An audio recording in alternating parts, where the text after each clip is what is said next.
പരിശുദ്ധ പരമദിവ്യകാരുണ്യത്തിന് ആരാധനയും സ്തുതിയും പുകഴ്ചയും ഉണ്ടായിരിക്കട്ടെ. പ്രിയമുള്ളവരെ, ഉടമ്പടി ധ്യാനത്തിൽ നമ്മൾ ഇന്ന് ധ്യാന വിഷയമാക്കുന്നത് ഈ ആഴ്ചയിൽ നടന്ന ഏറ്റവും നല്ല ഒരു സാക്ഷ്യമാണ്.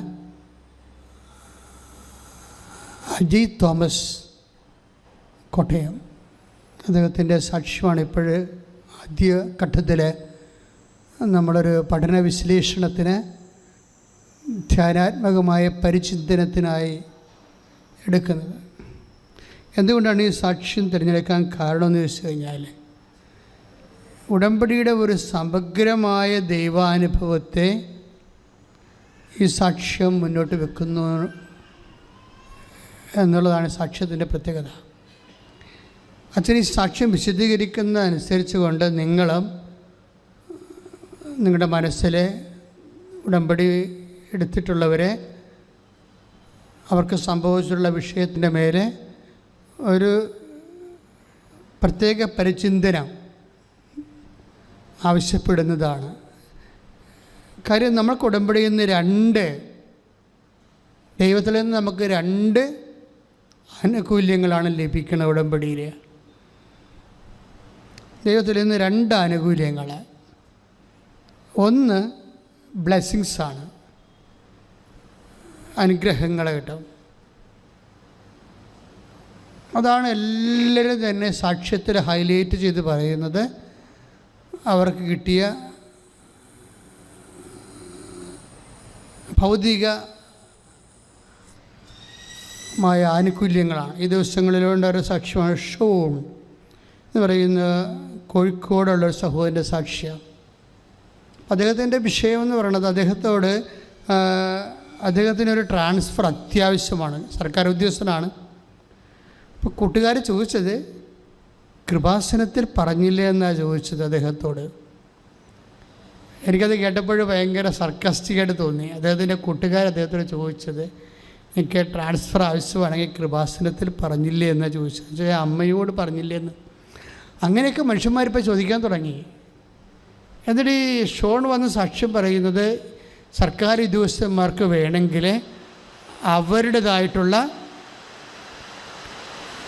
ഒരു സാക്ഷ്യവും ഉടമ്പടി ദിവസവും അതുപോലെ തന്നെ സാക്ഷ്യം പറച്ചിലും അതുപോലെ തന്നെ അനുഭവങ്ങൾ പങ്കുവെക്കുന്നതും ധ്യാനമാണെങ്കിൽ അങ്ങനെ വേണമെങ്കിൽ ഒരു ഉദ്യോഗസ്ഥ കൂട്ടായ്മ പോലെ വരെ സംഘടിപ്പിച്ച് നടത്താൻ പറ്റിയ രീതിയിലുള്ള ഒത്തിരിയേറെ സർവീസ് ഓറിയൻറ്റഡായിട്ടുള്ള സാക്ഷ്യങ്ങൾ ഈ മാസങ്ങളിൽ തന്നെ ഈ അൾത്താറയിൽ പറഞ്ഞിട്ടുണ്ട്.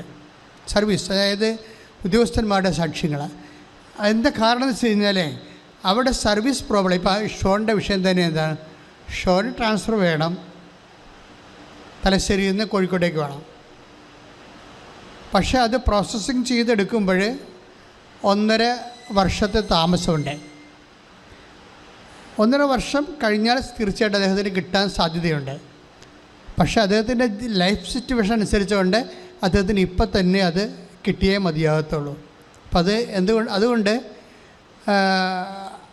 ആ വിഷയം മാതാവിൻ്റെ അടുത്ത് എന്തുകൊണ്ടാണ് അദ്ദേഹം വെച്ചതെന്ന് അദ്ദേഹം എക്സ്പ്ലെയിൻ ചെയ്യുന്നുണ്ട്.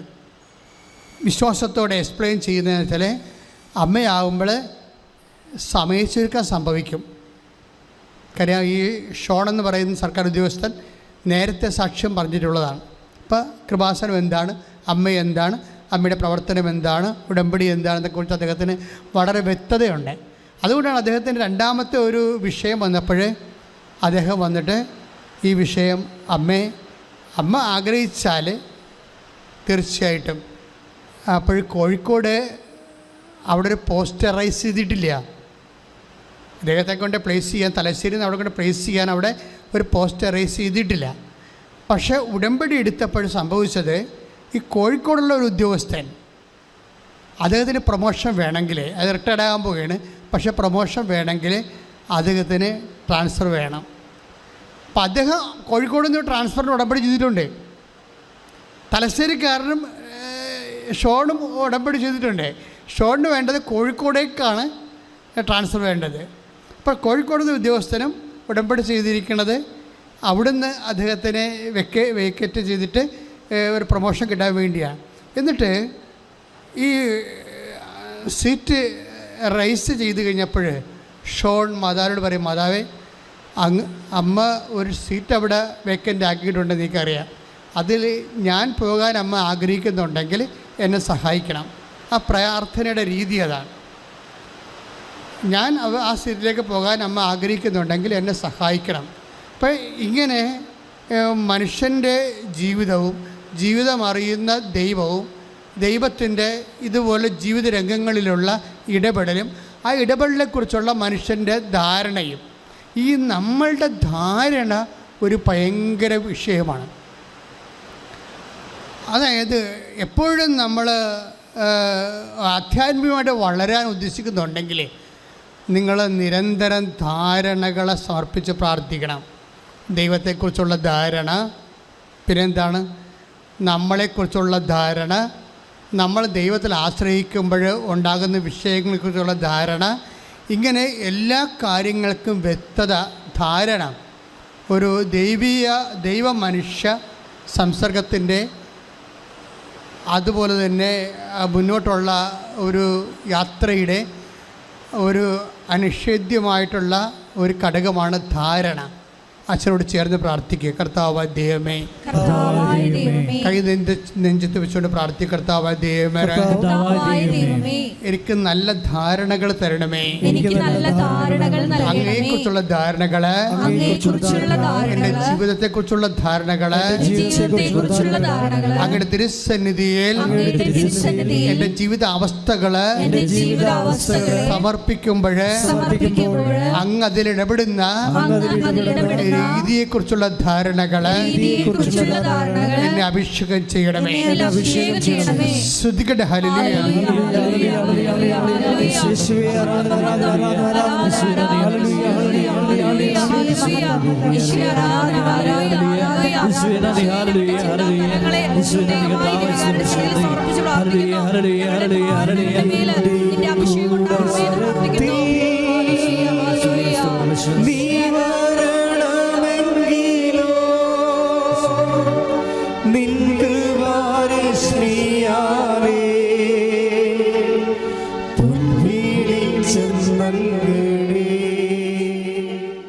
പ്രിയമുള്ളവരെ, ദൈവത്തെ, നമ്മളുടെ വിഷയങ്ങൾ ദൈവത്തോട് അവതരിപ്പിക്കുന്നതിനെക്കുറിച്ച് നമുക്കൊരു ധാരണ വേണമെന്ന് പറഞ്ഞില്ലേ?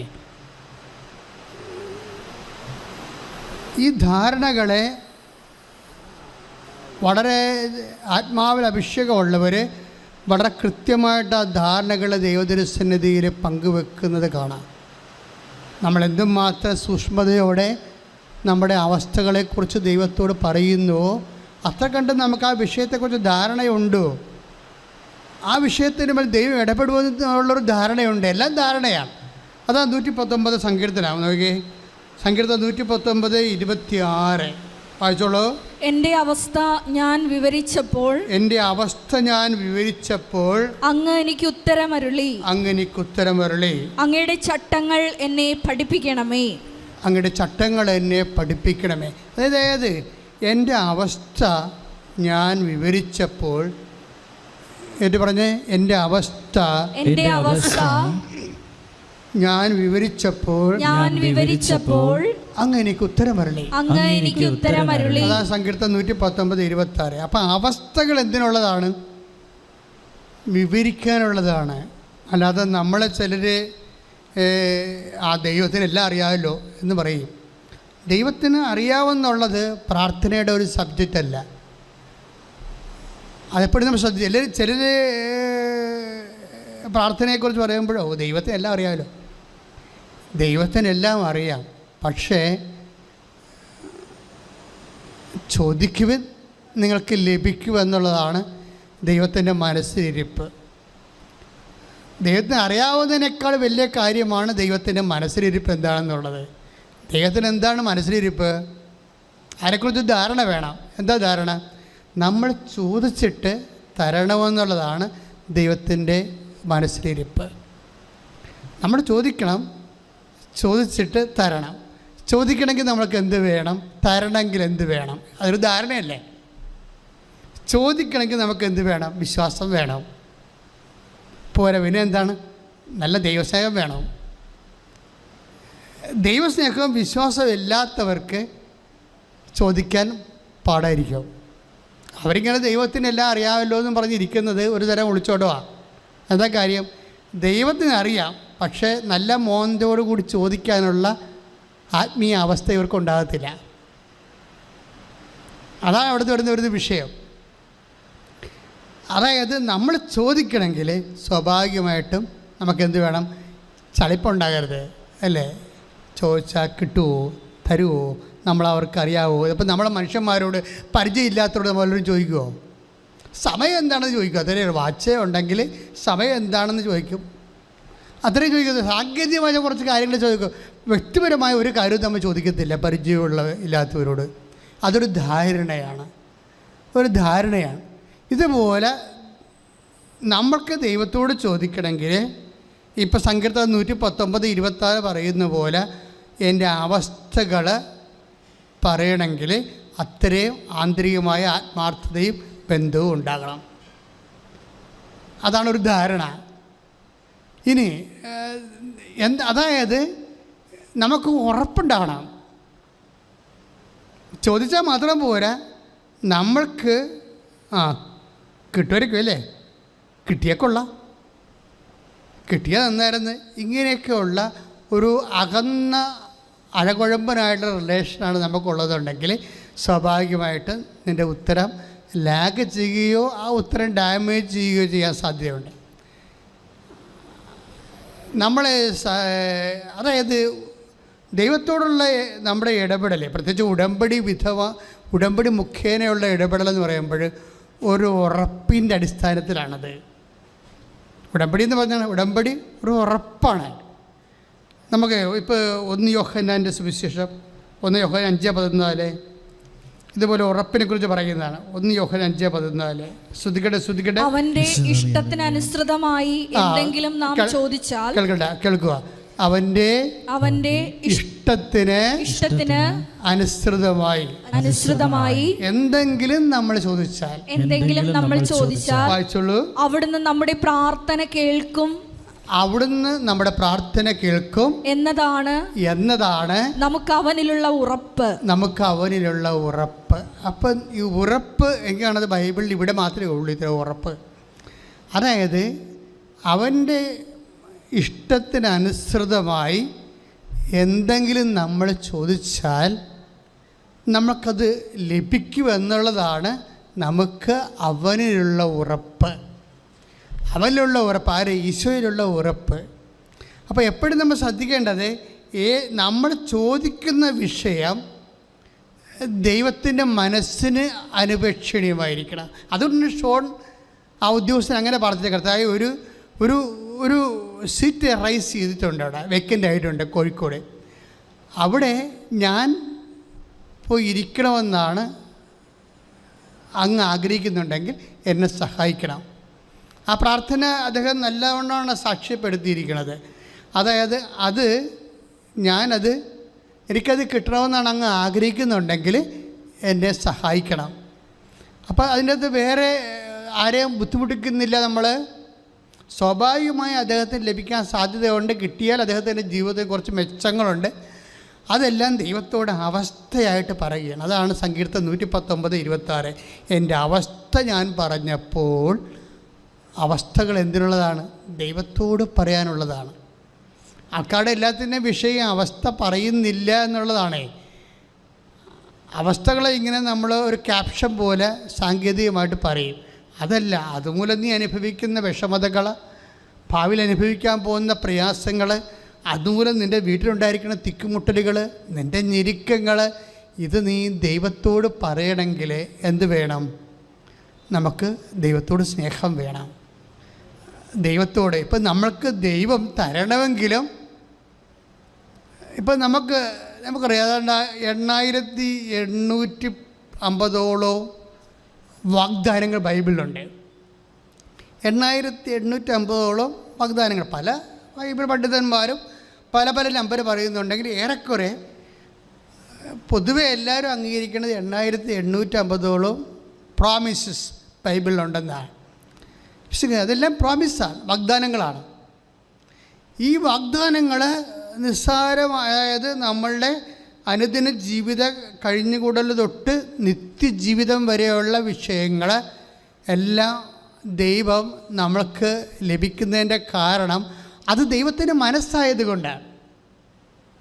ഇപ്പോൾ ചിലർ പറയവേ, കഴിഞ്ഞ ദിവസങ്ങളിലൊരു സാക്ഷി ഇവിടെ ഉണ്ടായിരുന്നു. ഞാൻ ഉടമ്പടി എടുത്തില്ല, എനിക്ക് തോന്നി. എന്തുകൊണ്ടാണ് ഉടമ്പടി എടുക്കുക? പലരും എന്നോട് പറഞ്ഞു, നീ പോയി ഉടമ്പടി എടുക്കൂ എന്ന് പറഞ്ഞിട്ട് ഞാൻ എടുത്തില്ല. ഒരു ചെറുപ്പക്കാരൻ്റെ സാക്ഷ്യമാണ്. എടുക്കാഞ്ഞതിൻ്റെ കാരണം ഇങ്ങനെ ഒരു ആവശ്യത്തിന് വേണ്ടി ഇങ്ങനെ ഒരു സംവിധാനത്തിലൂടെ പ്രാർത്ഥിക്കുന്നതിനെക്കുറിച്ച് എനിക്കൊരു ഐഡിയ ഇല്ലായിരുന്നു എന്നാണ് അദ്ദേഹം ധാരണ. അപ്പം അദ്ദേഹത്തിൻ്റെ സാക്ഷി കിടക്കുന്നുണ്ട്. ഇങ്ങനെ ഒരു മനുഷ്യൻ്റെ ഒരു ആവശ്യത്തിന് വേണ്ടി ഇങ്ങനെ ഒരു പ്രത്യേക ഉടമ്പടി പോലുള്ള സംവിധാനത്തിൻ്റെ ഉള്ളിലൂടെ പ്രാർത്ഥിക്കുന്നത് എന്നെക്കുറിച്ച് എനിക്ക് അത്രയ്ക്ക് തൃപ്തിയില്ലായിരുന്നെന്ന് അദ്ദേഹം പറഞ്ഞത്. അതുകൊണ്ടാണ് ഞാൻ ഉടമ്പടി എടുക്കാതിരുന്നതെന്നാണ് അദ്ദേഹം പറഞ്ഞത്. പിന്നീട് വേറൊരു മാർഗവും ഇല്ലെന്ന് കണ്ടപ്പോൾ അദ്ദേഹം പാലക്കാട് നിന്ന് ഇവിടെ വന്ന് ഉടമ്പടി എടുത്തിട്ട് അമ്മ ആ വിഷയത്തിൽ ഇടപെട്ട കാര്യമാണ് അദ്ദേഹം സാക്ഷ്യപ്പെടുത്തുന്നത്. ഈ ഒരു സാക്ഷ്യം അപ്പം ചിന്തിക്കുന്നത് ആ സാക്ഷ്യത്തിൽ ചെടുത്തിയാളാണ് പറയുന്നത്. ആ സാക്ഷ്യം അവർ പറയണ ഇതാണ്, എല്ലാവരും പറഞ്ഞു ഉടമ്പടി എടുക്കാൻ പറഞ്ഞു. പക്ഷേ ഞങ്ങളുടെ സ്വർഗാരോഹണ മാതാവ് ആണ് എനിക്ക് 6 പെൺമക്കളായിരുന്നു. അപ്പോൾ ഞങ്ങളുടെ നാട്ടിലുള്ള സ്വർഗാരോഹണ മാതാവിനോടേക്ക് ഞാൻ അസംഷൻ മാതാവിനോടേക്ക് ഞാൻ പ്രാർത്ഥിച്ചപ്പോൾ എനിക്ക് ആൺകുട്ടിയെ തന്നത്. അപ്പോൾ അസംഷൻ മാതാവ് ഞങ്ങളുടെ നാട്ടിലുണ്ടല്ലോ, പിന്നെ ഞാൻ എന്തിനാണ് ആലപ്പുഴ വരെ കെട്ടിയെടുത്ത് പിടിക്കണത് എന്നാണ് ഞാൻ എൻ്റെ ആൾക്കാരോടൊക്കെ പറഞ്ഞിരുന്നത്. ധാരണ പ്രശ്നം കണ്ടില്ലേ? പക്ഷെ കുറച്ച് കഴിഞ്ഞപ്പോൾ ഇവർക്ക് മാനസാന്തരം ഉണ്ടായി. എന്താ കാര്യം? അവിടെ കാര്യങ്ങൾ നടക്കണില്ല, അതാണ് സംഭവം. അങ്ങനെ വന്നപ്പോൾ അവർ വന്ന് ഉടമ്പടി എടുത്തിട്ട് അവരുടെ വിഷയം ദൈവം നിറവേറ്റിയ കാര്യമാണ് ഇന്ന് അവർ സാക്ഷ്യത്തെ പറഞ്ഞിരിക്കുന്നത്. അപ്പോൾ ചില ആൾക്കാർക്ക് ധാരണയുടെ കുഴപ്പമാണ്, ധാരണകളാണ്. കൃപാസനം മാതാവെന്ന് പറഞ്ഞാൽ ആ കൃപാസനം മാതാവെന്ന ആൾക്കാർ പറയണത് എന്താ പറയണത്? കാര്യം കൃപാസനത്തിൽ 2004 ഡിസംബർ 7 സമയഘടികാരം നെഞ്ചിൽ ചാർത്തി സിൽവർ ഗ്രേയിൽ പ്രത്യക്ഷപ്പെട്ട് ദുരന്തമുണ്ടാകാൻ പോകണം പ്രാർത്ഥിക്കണമെന്ന് പറഞ്ഞ മാതാവാണ് കൃപാസന മാതാവ്. അപ്പോൾ ഈ ദുരന്തം ഉണ്ടാകാൻ പോകുന്നതെന്ന് പറയുമ്പോൾ തന്നെ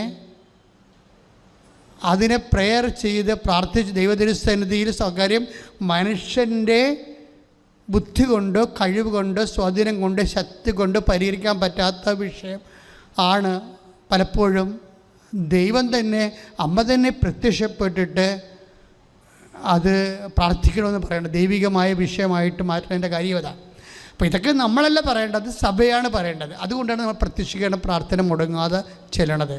ഉടമ്പടി പ്രാർത്ഥനയുടെ ഏറ്റവും വലിയ ആത്മാവാണ് പ്രത്യക്ഷീകരണ പ്രാർത്ഥന. കാര്യം ഉടമ്പടി തന്നത് ഒരു പ്രത്യക്ഷീകരണത്തിൻ്റെ ഭാഗമായിട്ടാണ്. അപ്പോൾ ആ അമ്മയുടെ മനസ്സിലിരിക്കുന്ന, ഞാൻ എപ്പോഴും ചിന്തിക്കുന്നൊരു വിഷയം ഇതാണ്.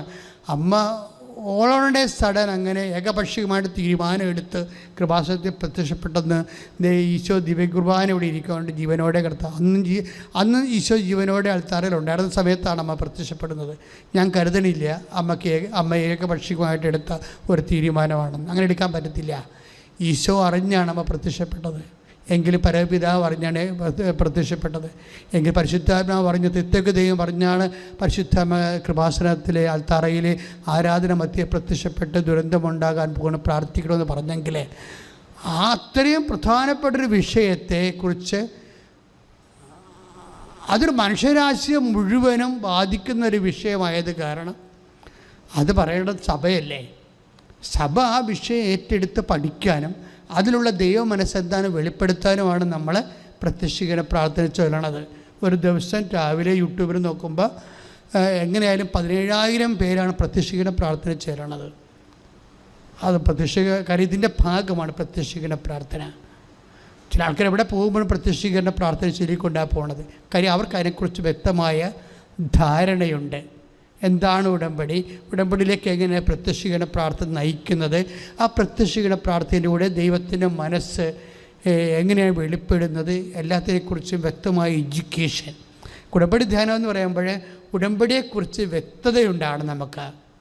കാര്യം ദൈവം 19,000-ഓളം വാഗ്ദാനങ്ങളാണ് മനുഷ്യന് കൊടുത്തിരിക്കുന്നത്. അതിലേറ്റവും നല്ല വാഗ്ദാനം എന്ന് പറയുന്നത് ഇപ്പം നമ്മുടെ എല്ലാ അനുഗ്രഹങ്ങളുടെയും ഒരു അടിസ്ഥാനം എന്താ? നമ്മൾ ഓരോ ഭൗതികമായ കാര്യങ്ങൾ ദൈവത്തോട് ചോദിച്ചു വാങ്ങിച്ചു, അങ്ങനെ ഉപയോഗിച്ചു, നമ്മൾ പിന്നീട് മരിച്ചു പോകണം. നമുക്ക് ഇങ്ങനെ ചോദിക്കാനുള്ള കാരണങ്ങൾ എന്താ? അതാണ് അവൻ്റെ മനസ്സിന്. ഇപ്പോൾ 1 യോഹന്നാൻ 5:14 എന്താണ്? അവൻ്റെ മനസ്സിന് അനുപേക്ഷണീയമായ ഒരു കാര്യമാണ് നമ്മൾ ചോദിക്കണമെങ്കിൽ തീർച്ചയായിട്ടും അത് നമുക്ക് ലഭിക്കുമെന്നുള്ളതാണ് നമുക്ക് അവനിലുള്ള ഉറപ്പ്. ഈ ഉറപ്പിൻ്റെ അടിസ്ഥാനത്തിലാണ്, ഉറപ്പെല്ലാം എവിടെ നിന്ന് വരണതാണ്? വാഗ്ദാനങ്ങളിൽ നിന്നാണ് ഉറപ്പ് വരണത്. നമുക്ക് ഈ ഉറപ്പ് വരണത് എവിടെ നിന്നാണ്? വാഗ്ദാനങ്ങളിലാണ്. വാഗ്ദാനങ്ങൾ എങ്ങനെ പ്രാപിക്കണത്? ഉടമ്പടിയിലൂടെയാണ്. സിമ്പിളല്ലേ? വാഗ്ദാനങ്ങൾ ഒരു മനുഷ്യൻ പ്രാപിക്കണത് എങ്ങനെയാണ്? ഉടമ്പടിയിലൂടെയാണ്. പല അനുഗ്രഹങ്ങളും ഉടമ്പടി ഇല്ലാതെ പ്രാർത്ഥിച്ചിട്ട് എന്തുകൊണ്ട് ലാഗ് ചെയ്യുകയോ അനുഭവിക്കാൻ യോഗ്യതയില്ലാതെ പോകുന്നത് ചെയ്യണത് സാധാരണ അത് സിംഗിൾ പ്രയറിൻ്റെ സബ്ജക്റ്റായിട്ട് മാറ്റിയിട്ടാണ്. നിൻ്റെ പ്രാർത്ഥനാ വിഷയം അതിൽ നീയുണ്ടോ ദൈവം ഉണ്ടെങ്കിൽ അത് മിക്കവാറും ഉടമ്പടിയിലേ അവസാനിക്കത്തുള്ളൂ. നിൻ്റെ പ്രാർത്ഥനാ സബ്ജക്റ്റ് അതിൽ കക്ഷികളായിട്ട് നീയുണ്ടോ, അതിൻ്റെ എതിർവശത്ത് ദൈവമുണ്ടോ എങ്കിൽ എപ്സഫാത്തോ ദാറ്റ്സ് എ കവനൻറ്റ്. അത് ഉടമ്പടിയാണല്ലോ. അത് ഉടമ്പടിയാണെന്ന് അറിയാത്തത് കൊണ്ടാണ് നീ പ്രാർത്ഥിക്കുകയും ചെയ്യും, കള്ളു കുടിക്കുകയും ചെയ്യും, പ്രാർത്ഥിക്കുകയും ചെയ്യും, നാട്ടുകാരെ പറ്റുകയും ചെയ്യും, പ്രാർത്ഥിക്കുകയും ചെയ്യും, വ്യഭിചരിക്കുകയും ചെയ്യും. അതെന്താ കാര്യം? ഇത് ഉടമ്പടിയാണെന്ന് അറിയാൻ പാടില്ലാത്തവരെ പ്രാർത്ഥനയെ ദുർവിനിയോഗിക്കുന്നതാണ്. കാര്യം എപ്പോഴും നമ്മൾ ദൈവത്തോട് ബന്ധപ്പെടുകയാണെങ്കിൽ സ്വാഭാവികമായിട്ട് വചനം എന്ത് പറയും? നിനക്ക് ലഭിക്കണമെങ്കിൽ 1 യോഹന്നാൻ 5:14 നിൻ്റെ ആഗ്രഹങ്ങൾ എന്താണ്? നിൻ്റെ ആവശ്യങ്ങൾ അവൻ്റെ മനസ്സിന് അനുപേക്ഷണം. ഒന്ന് വായിച്ച വചനങ്ങൾ. അവൻ്റെ ഇഷ്ടത്തിനനുസൃതമായി എന്തെങ്കിലും നാം ചോദിച്ചാൽ അവിടുന്ന് നമ്മുടെ പ്രാർത്ഥന കേൾക്കും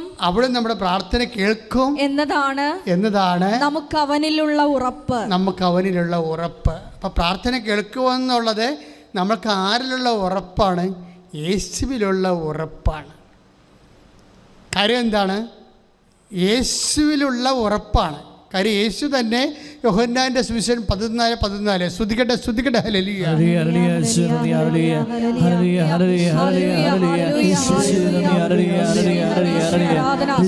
യോഹന്നാൻ 14:14 എൻ്റെ നാമത്തിൽ നിങ്ങൾ എന്നോട് എന്തെങ്കിലും ചോദിച്ചാൽ ഞാനത് ചെയ്തു തരും. അതാണ് ഉറപ്പെന്ന് പറയണത്. എന്നിട്ട് പറഞ്ഞ എൻ്റെ നാമത്തിൽ നിങ്ങൾ എന്തെങ്കിലും എന്നോട് ചോദിച്ചാൽ ഞാനത് ചെയ്തു തരും. അപ്പോഴേ സ്വാഭാവികമായി യേശുവിലെ നമ്മൾക്ക് കിട്ടിയിരിക്കുന്ന ഒരു വാഗ്ദാനമാണത്. അതും വാഗ്ദാനമാണ്. ഞാനത് ചെയ്തു തരുമെന്നുള്ളത് ഇറ്റ്സ് എ പ്രോമിസ്. എന്തുകൊണ്ടാണ് വാഗ്ദാനങ്ങൾ ഉണ്ടാകണത്? എന്തുകൊണ്ടാണ് ദൈവം വാഗ്ദാനം നമുക്ക് നൽകണത്? ഒരു പ്രാർത്ഥന കേൾക്കുന്നുണ്ടെങ്കിൽ ഇതിനെക്കുറിച്ച് വ്യക്തമായ ധാരണ നമുക്കുണ്ടാകണം. ഇപ്പോൾ യാക്കോബിൻ്റെ ലേഖനത്തിൽ 2:5 വാഗ്ദാനം എന്തുകൊണ്ടാണ് തരണമെന്ന് പറയുന്നുണ്ട്. യാക്കോബ് 2:5 ശ്രുതികട്ടെ ഹല്ലേലൂയ.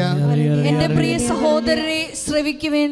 എൻ്റെ പ്രിയ സഹോദരങ്ങളെ ശ്രവിക്കുവിൻ. തന്നെ സ്നേഹിക്കുന്നവർക്ക് വാഗ്ദാനം ചെയ്ത രാജ്യത്തിലെ അവകാശികളും വിശ്വാസത്തിൽ സമ്പന്നരുമായി ദൈവം തിരഞ്ഞെടുത്തത് ലോകത്തിലെ പാവപ്പെട്ടവരെയാണ്. അപ്പോൾ വാഗ്ദാനം നൽകുന്ന ആർക്കാണ്? തന്നെ ദൈവത്തിൻ്റെ ഒന്ന് വായിച്ച് വാഗ്ദാനം നൽകുന്നത് ഒന്ന് വായിച്ച് തന്നെ സ്നേഹിക്കുന്നവർക്ക് വാഗ്ദാനം നൽകുന്ന ആർക്കാണ്? തന്നെ സ്നേഹിക്കുന്നവർക്ക്. അപ്പോൾ ദൈവത്തെ സ്നേഹിക്കുന്നവർക്കുള്ള സമ്മാനമാണ് വാഗ്ദാനമായിട്ട് ദൈവം നൽകേണ്ടത്. 8850 വാഗ്ദാനങ്ങൾ ദൈവം തന്നിട്ടുണ്ട് 4000 കൊല്ലത്തിനുള്ളിലേ. അതിലേറ്റവും വലിയ പ്രോമിസ് പരിശുദ്ധാത്മാവ് നൽകിയാണ്, അത് സംശയമില്ല. കാരണം വെച്ച് കഴിഞ്ഞാൽ അതിന് ഏറ്റവും വലിയ പ്രോമിസ് എന്ന് പറയുന്നത് വാഗ്ദാനം പരിശുദ്ധാത്മാവാണ്. പക്ഷേ പരിശുദ്ധാത്മാവിലേക്ക് വരുമ്പോഴേ എനിക്ക് പലപ്പോഴും സങ്കടം തോന്നിയിട്ടുള്ളൊരു വിഷയം എന്താണെന്ന് വെച്ച് കഴിഞ്ഞാൽ, ഉടമ്പടിയിൽ എല്ലാ ദിവസവും ലോകത്തിൽ, ഞാനത് എളിമയോടും വിനയത്തോടും തന്നെ പറയുകയാണ്, ലോകത്തിൽ എല്ലാ ദിവസവും സാക്ഷ്യം പറയുന്ന ഒരു സ്ഥലമാണിത് ഈ അൾത്താറ. ഭംഗിവാക്കല്ല, എല്ലാ ദിവസവും പറയും. പ്രവചനാണെങ്കിൽ ഇപ്പോൾ അതിനുവേണ്ടി മാത്രം ഇരിക്കുക. രാവിലെ 10 മണി തൊട്ട് വൈകുന്നേരം 5 മണി വരെ ആൾക്കാർ കൊണ്ടുവരുന്ന സാക്ഷ്യങ്ങളെ പരിശോധിച്ച് അതിൻ്റെ ഉടമ്പടി കണ്ടൻറ്റുള്ള തിരഞ്ഞെടുത്തിട്ട് അത് ഡിസ്പ്ലേ ചെയ്യും അവരോട് പറയാം. അപ്പോൾ എല്ലാ ദിവസവും സാക്ഷ്യങ്ങളുണ്ട്. ഈ സാക്ഷ്യങ്ങളൊക്കെ വരുമ്പോഴുണ്ടാകുന്ന എനിക്ക് വരുന്നൊരു സങ്കടമുണ്ട്. കാര്യം ചില ആൾക്കാർ ഉടമ്പടിയുടെ ആത്മാവിനെ തൊടും, പക്ഷെ 95% ആൾക്കാരും ഉടമ്പടി ആത്മാവിനെ തൊടത്തില്ല. കാര്യം അവർ അനുഗ്രഹത്തിനെ കുറിച്ച് മാത്രമേ പറയത്തുള്ളൂ, ചില അനുഗ്രഹത്തെക്കുറിച്ച് മാത്രമേ പറയൂ. കാര്യം ഉടമ്പടിയിലൂടെ നമുക്ക് 2 ദൈവാനുകൂല്യങ്ങളാണ് കിട്ടണത്. വാഗ്ദാനങ്ങളിലൂടെ 2 ദൈവാനുകൂല്യങ്ങളാണ് കിട്ടണത്. എന്താണ്? ഒന്ന് അനുഗ്രഹം, ദാറ്റ് മീൻസ് ഫിസിക്കൽ ഫേവേഴ്സ്, ഭൗതിക ആനുകൂല്യങ്ങൾ. അത് ജോലിയാകാം, വീടാകാം, വിവാഹമാകാം. കഴിഞ്ഞ ദിവസങ്ങളിൽ രമണി എന്നും പറഞ്ഞ സഹോദരി അടിപൊളി സാക്ഷിയാണ്. രമണിയുടെ സാക്ഷ്യം എന്ന് വെച്ച് കഴിഞ്ഞാൽ ഇടുക്കിക്കാരുതിയാണ്, നല്ല സാക്ഷ്യം. 10-30,000 പേര് ആ സാക്ഷ്യം കണ്ടു. അവരുടെ സാക്ഷ്യം എന്ന് പറയുന്നത് ഒരു അക്രൈസ്തവ സഹോദരിയാണ്. പക്ഷേ അവരുടെ ആ എക്സിക്യൂഷൻ ഭയങ്കരമാണ്. അവരുടെ പ്രശ്നം വെച്ച് കഴിഞ്ഞാൽ അവർക്ക് വഴിയില്ല, വർഷങ്ങളായിട്ട് വഴിയില്ല. അവർ പല വീടുകളുടെയും വാതിൽക്കൽ കൂടിയാണ് അവരുടെ വീട്ടിലോട്ട് പോണത്. പക്ഷേ ആ വീട്ടുകാർ ഒക്കെ ഇവരോട് താല്പര്യമുള്ളത് കൊണ്ട് അവർ നടക്കാൻ അനുവദിക്കും, ചിലർ വണ്ടി കൊണ്ടുപോകാനും അനുവദിക്കും.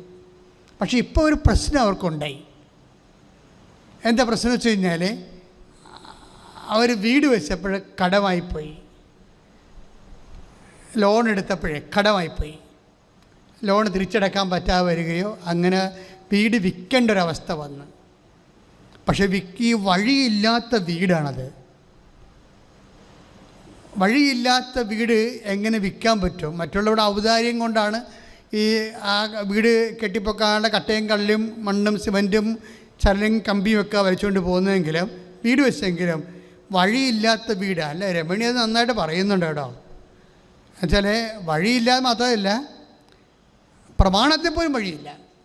അതാണ് ഏറ്റവും വലിയ സംഭവം. പ്രമാണത്തെ വഴിയില്ലാത്തൊക്കെ അവസ്ഥ വന്നു കഴിഞ്ഞാൽ വിൽക്കാനും പറ്റുകയില്ല, കൊടുക്കാനും പറ്റത്തില്ല, നടക്കാനും പറ്റത്തില്ല, ജീവിക്കാനും പറ്റത്തില്ല, ആകപ്പാട് പ്രശ്നം. പക്ഷേ ഇവർ എന്നാ ചെയ്തെന്ന് വെച്ച് കഴിഞ്ഞാൽ ഇപ്പം ഇത്തരം വഴി വിൽക്കുകയും ചെയ്യണം. പക്ഷേ ഇനി വിൽക്കണം എന്ന് പറഞ്ഞാൽ ആൾക്കാരെന്താ ചെയ്യാൻ പോണത്? അടുത്തുള്ളവർ വഴിയില്ലാത്തതായ കാരണം നക്കാപ്പൈസ കൊടുത്തിട്ട് അത് വാങ്ങിക്കാൻ നോക്കും. കാര്യം അവർക്ക് വിൽക്കാൻ പറ്റത്തില്ലല്ലോ.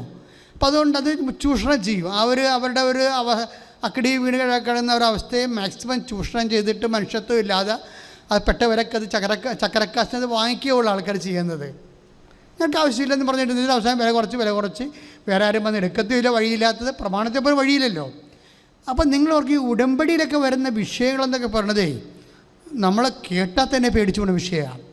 കാര്യം അവരെ സംബന്ധിച്ചിടത്തോളം ഒന്ന് ചിന്തിക്കുക, പ്രമാണത്തെപ്പോലും വഴിയില്ല. എത്രയോ കേസുകളാണ് പ്രമാണത്തെപ്പോലും വഴിയില്ല എന്നിട്ട് വിൽക്കാൻ പറ്റാതെ കിടക്കുന്നത്. അവിടെ വീട് വെക്കാൻ സമ്മതിക്കത്തില്ല. വഴിയില്ലാത്ത സ്ഥലത്ത് കൂടി ഒരു വണ്ടി കൊണ്ടുപോകാനോ ഒരു 2 വീലറോ അല്ലെങ്കിൽ ഒരു 3 വീലറിൽ കുറച്ച് മണ്ണ് കൊണ്ടുപോകാൻ പോലും ആൾക്കാർ സമ്മതിക്കത്തില്ല. അപ്പം അങ്ങനെയുള്ളൊരു അവസ്ഥയിലാണ് ചെന്ന് പെട്ടിരിക്കുന്നത്. പക്ഷേ ഇവർക്ക് ആൾക്കാരുടെ ആനുകൂല്യങ്ങൾ കൊണ്ട് തന്നെ വീട് വെച്ചെടുത്തു. പക്ഷേ ഇപ്പോൾ കടവായിപ്പോയി. അപ്പോൾ അത് വീട് വിൽക്കണം. വഴിയില്ലാത്ത വീട് എങ്ങനെ വിൽക്കും? പ്രമാണത്തെപ്പോലും വഴിയില്ലാത്ത വീട് എങ്ങനെ വിൽക്കും? ഇത് ഒരു അസാധ്യമായ കാര്യങ്ങളെക്കാൾ ഉപരി ഒരു ദുർഘടം പിടിച്ച വിഷയമാണ്. എന്നിട്ട് ഇവർ വന്ന് ഉടമ്പടി ചെയ്യും. അതാണ് വിഷയം. ഇവർ ഉടമ്പടി ചെയ്യും. ഉടമ്പടി ചെയ്യുന്ന മുമ്പ് ഇവരൊരു കാര്യം ചെയ്യും. ആ വീട്ടുകാരുടെയൊക്കെ ഒന്ന് വിലക്ക് ചോദിക്കും. വിലക്ക് ചോദിക്കുമ്പോൾ അവർ പറയും ഞങ്ങൾ വഴി കൊടുക്കണില്ലെന്ന് പറയും. അതിലൊരാൾ വഴി കൊടുക്കണില്ല, പിന്നെ വിലയെക്കുറിച്ച് നമ്മൾ വില ഉദ്ദേശിക്കണില്ലല്ലോ എന്ന് പറയും. പിന്നീട് മധ്യസ്ഥന്മാരെ വെച്ച് ചോദിക്കും. അപ്പോൾ താങ്ങാനാവാത്ത വില പറയും. അത് കൊടുക്കാൻ ഉദ്ദേശിച്ച് പറയണതല്ല, കൊടുക്കാതിരിക്കാൻ പറയണ വിലയാണ്. അപ്പോൾ ഇങ്ങനെ ഒരു അവസ്ഥയിൽ ഇതാണ് അവസ്ഥ എന്ന് പറയണത്. നമ്മൾ 119:26 അവസ്ഥകൾ. ഇടയാളുടെ ഇപ്പോൾ രമണിൻ്റെ അവസ്ഥ കണ്ടില്ലേ? അപ്പോൾ രമണി എന്ത് ചെയ്യും? എൻ്റെ അവസ്ഥകൾ ഞാൻ അങ്ങയോട് പറഞ്ഞപ്പോഴേ അങ്ങതിന് ഉത്തരം നൽകിയെന്ന്. രമണി വന്ന് മാതാവിൻ്റെയൊക്കെ വന്നിട്ട് എൻ്റെ അവസ്ഥ ഇതാണെന്ന് പറയും. അവസ്ഥ ഇതാണെന്ന് പറഞ്ഞിട്ട് ഉടമ്പടി ചെയ്യും. അവർ ഉടമ്പടി ചെയ്യുമ്പോൾ സംഭവിക്കുന്ന വിഷയമുണ്ട്. ഒരാഴ്ചക്കുള്ളിൽ ആ സാക്ഷ്യം നമ്മൾ ഇന്നലെ ഇട്ടിട്ടുണ്ട് ആ സാക്ഷ്യം. അതായത് ആ പെട്ടെന്ന് അതിലൊരാളിൻ്റെ മനസ്സ് മാറും. മനസ്സ് മാറുന്ന മുമ്പ് രമണി ഒരു കാര്യം ചെയ്യും. ഉടമ്പടി ഉപ്പ് കൊണ്ടുപോയി ആ വഴികളിലെല്ലാം വിശ്വാസപ്രമാണം ചെലുത്തൂളും. അപ്പം എന്താ അങ്ങനെ ചെയ്യും? എന്നിട്ട് അതൊക്കെ പരസ്യമായിട്ട് പറയുകയും ചെയ്യും, ഒരു കുഴപ്പമില്ല. എന്നിട്ട് കഴിഞ്ഞാൽ ആ വഴി മുഴുവനും കർത്താവിൻ്റെ തിരുസന്നിധിയിൽ ഏൽപ്പിക്കുകയാണ്. അതൊക്കെ നമ്മൾ കാര്യം ചിലവർ പക്ഷേ 10 കൊല്ലം നമ്മൾ സെമിനാരി തിയോളജി പഠിച്ച് റോമിൽ ഇപ്പോൾ ഡോക്ടറേറ്റ് എടുത്താലും ഉപ്പ് വിതരണമുള്ള വിശ്വാസം കിട്ടത്തില്ല നമുക്ക്. അത് വേറൊരു വിശ്വാസമാണ്. ഹൃദയശുദ്ധിയുള്ളവർ ദൈവത്തെ കാണുന്ന വേറൊരു തലക്കനമുള്ള ആൾക്കാർ ജന്മത്തെ ദൈവത്തെ കാണത്തില്ല. കാര്യം അവരെന്നാ ചെയ്യണമെന്ന് വെച്ച് കഴിഞ്ഞാൽ അവരിത് കൊണ്ടുപോയി പലരുടെയും ദുരന്തം എന്ന് പറയണത് ദൈവത്തെക്കുറിച്ച് അമിതമായി പഠിച്ചു പോയതാണ് ഏറ്റവും കൂടുതൽ ആത്മീയ ദുരന്തം എന്ന് പറയണത്. എന്താ വെച്ചാൽ ഇതൊന്നും ഈ സിമ്പിളായിട്ടുള്ള മനുഷ്യന്മാർ ചെയ്തുകൊണ്ട് പോണ കാര്യങ്ങൾ അവർക്ക് മനസ്സിലാവത്തില്ല. ഇവർ സിമ്പിളായിട്ട് ചെയ്തത് എന്താ അറിയാമോ? അവർ ആ വഴി യേശു കർത്താവാണെന്ന് ഹൃദയത്തിൽ വിശ്വസിച്ചു. യേശു കർത്താവാണെന്ന് അവരധരം കൊണ്ട് ഏറ്റുപറഞ്ഞു. ദൈവം അവനെ മരിച്ചു എന്ന് ഏർപ്പിച്ചെന്ന് ഹൃദയത്തിൽ വിശ്വസിച്ചു.